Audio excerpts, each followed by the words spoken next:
Il faut essayer, parce que le Tchad a raté beaucoup des occasions. Mais il faut toujours essayer pour pouvoir trouver la meilleure solution pour l'école tchadienne. Quelle école, quelle primaire et quelle secondaire et quelle universitaire à nos enfants? Il faut que nous arrivons à discuter ça entre les décideurs, les enseignants et les parents d'élèves, pour que nous puissions refonder notre système éducatif pour un système de qualité. Donc cette raison nous amène, nous les parents, fonder quand même l'espoir sur la refondation. Cette refondation nécessite non seulement notre implication, mais notre participation effective dans le système éducatif, afin que nous apportions de proportion et d'impulsion, parce que nous sommes une organisation de proportion et d'impulsion du système éducatif. Donc, raison pour laquelle nous sommes d'accord pour la refondation de notre système éducatif très malade. Vous savez, il faut partir d'un postulat simple.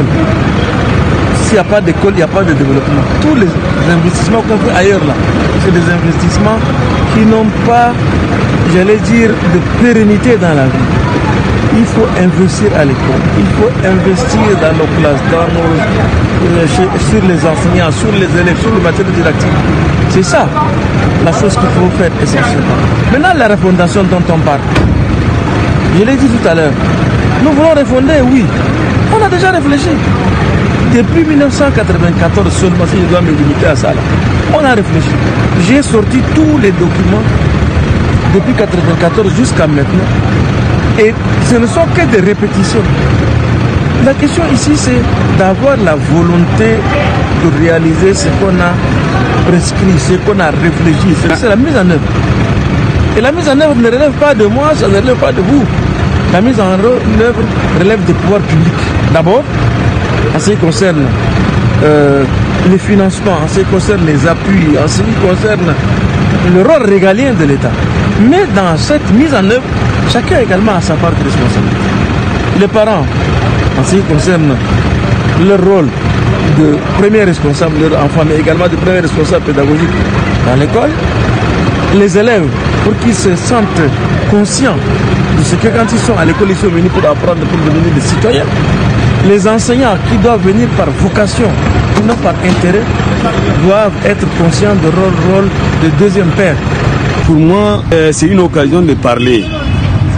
Sinon, il y a eu plusieurs réformes. Toujours, quand on fait une réforme au Tchad, ça va dans le sens négatif.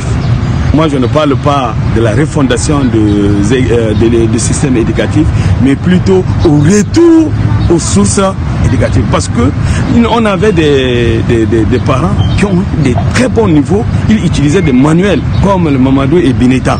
Aujourd'hui, avec le curricula où nous utilisons maintenant, quand on trouve des fautes élémentaires, et donc pour moi, cette refondation du système éducatif, pour moi, c'est d'enlever simplement le curricula actuel et de ramener l'ancien curricula. Il faut au moins sélectionner des hommes capables, des hommes honnêtes, d'abord pour les responsabiliser en long terme dans le système éducatif. Des ministres, des directeurs, de proviseurs, mais attention aussi aux inspecteurs dans les milieux ruraux.